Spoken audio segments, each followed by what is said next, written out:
This is a fact about America that has gone down in history ever since before 1492.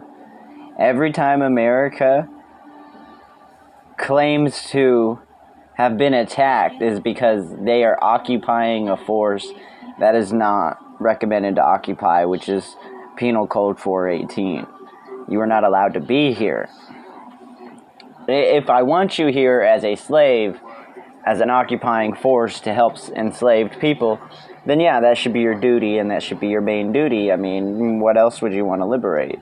Now, as to sit here and then misclaim that African Americans are Americans is bullshit. Those are black people. I don't know whether they're African, Jamaican, or whatever, but don't ever claim them as Americans. Americans liberated them from Confederate America. They don't want no attachment to America, period. That's not their fucking flag, okay? Just like it's not my fucking flag, okay? We fought America for over 500 years. Every time America was attacked, the enemy that America tells us in our textbook was actually correct when you look at it in a world history point of view. Not in an American history point of view, but of a world history point of view. Ask the UN.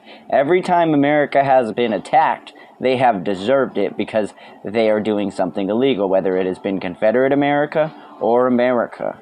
So why would I, as a Sherman Tecumseh, that was kidnapped by Shermans and try to display my middle name and not take notoriety to it, why would I trust you guys? I'm going to use you as slaves. Whether you're in the Confederate Army or the American Army, it doesn't matter to me.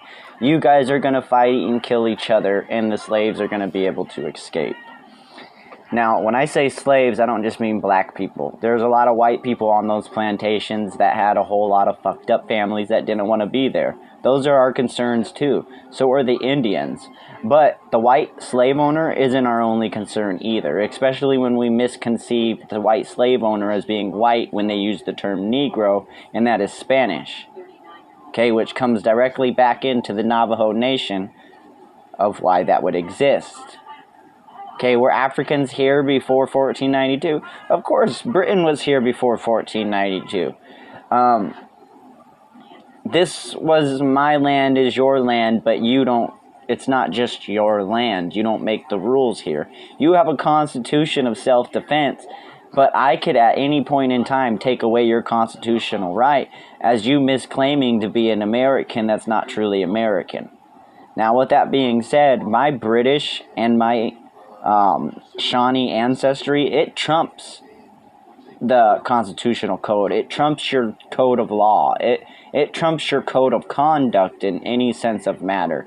And that's just ideology terms. That's a real factual term. You can't walk into somebody's house necessarily that's living by rules and not doing anything illegal constitutionally. I mean, you might want to classify smoking weed as illegal just like you did alcohol, but that's not, that is what we call corruption. Okay, that is, a constitution is here to protect us against laws that are unlawful. They're misconceived. It's oxymoronic. It's called a law, but it's still unlawful. Like, there's a time and there's a place for it. There's a law in place, but it's unlawful to use it at this time. Okay?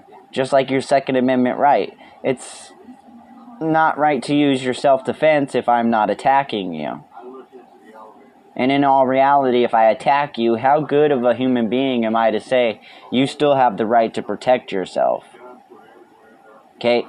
Us as an Indian nation, we believe in a sense of slavery, not in a sense of forced slavery, but in a sense of you enslave yourself to the earth. If the earth fails, you fail. So some people might not want to be the gardener, and that's fine. We're not going to force them to be the gardener. They're going to probably succeed in a job that they want to do rather than a job they don't want to do. There's enough people that want to sit here and grow food. That's why when you came here and was like, we're hungry, we're like, oh, well, we have enough food. Well, how do you have no money? And it's like, well, it's not like we live off of slavery, but we live off the code of conduct of volunteering.